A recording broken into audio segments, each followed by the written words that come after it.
अकोल्यातून strong room बाहेर उमेदवार आणि कार्यकर्त्यांची वर्दळ दिसत नाहीये। राज्यातील बहुतांश भागात 24 तास पहारा देणारे कार्यकर्ते दिसत असताना अकोल्यात मात्र उमेदवारांनी पोलिसांवर पूर्ण विश्वास ठेवलाय। अकोट, हिवरखेड, मूर्तिजापूर, बार्शीटाकळी आणि तेल्हारा या पाचही ठिकाणी स्ट्रॉंग रूमवर फक्त पोलिसांचा पहारा आहे। उमेदवारांनी पोलिसांच्या बंदोबस्तावर विश्वास ठेवल्याचं चित्र अकोल्यात निर्माण झाले।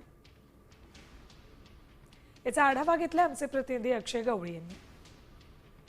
नगरपालिका निवडणुकीचा 21 तारखेला निकाल लागणार आहे। आपण सध्या तेल्हारा शहरातल्या या ठिकाणी केशव हेडगेवार सभागृह आहे। या ठिकाणी मतपेट्या ठेवलेल्या आहेत।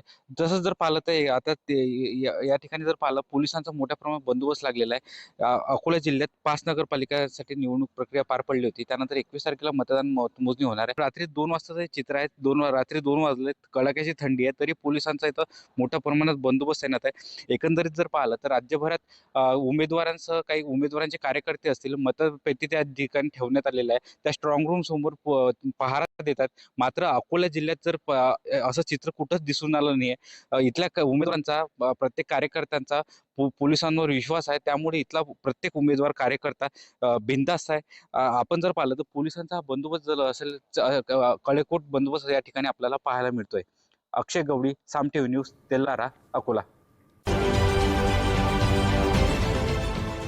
देश विदेशातील प्रत्येक घडामोडींचे लाईव्ह अपडेट मिळवण्यासाठी आता साम टीव्हीच्या सर्व सोशल मीडिया प्लॅटफॉर्मला लाईक, फॉलो आणि सबस्क्राईब करा।